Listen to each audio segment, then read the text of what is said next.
People were continuing to flee the city of Osh in southern Kyrgyzstan Monday, fearful of violence that has claimed more than 130 lives since last week.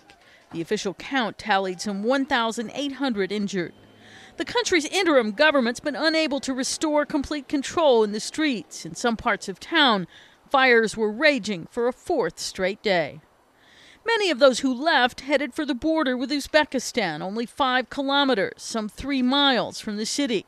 A leader in Uzbekistan said 100,000 minority Uzbeks fleeing Kyrgyz mobs had gathered waiting at the border area, and 80,000 had already crossed. An AP reporter saw hundreds stuck in a no-man's land in between. Uzbekistan set up camps to handle the flood of hungry, frightened refugees, many of them women, children, and the elderly. Some had gunshot wounds. The interim Kyrgyz government charged the family of ousted President Kurmanbek Bakiev had instigated the violence to block a referendum on a new constitution that had been set for the end of June. But Bakiev himself has denied that. He spoke to journalists from exile in Belarus, calling on the Moscow-dominated Collective Security Treaty Organization to send in troops. I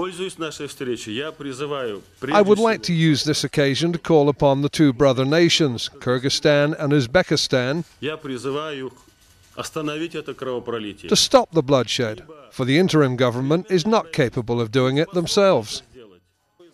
President Dmitry Medvedev had already turned down an interim government request for Russian troops, though he said Monday ethnic unrest must be stopped in Central Asia.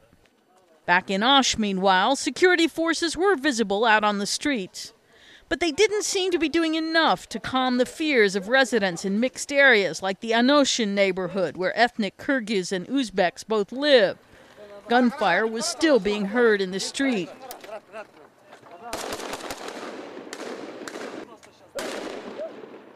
People like Galina Nikolaevna weren't willing to wait. They just wanted out.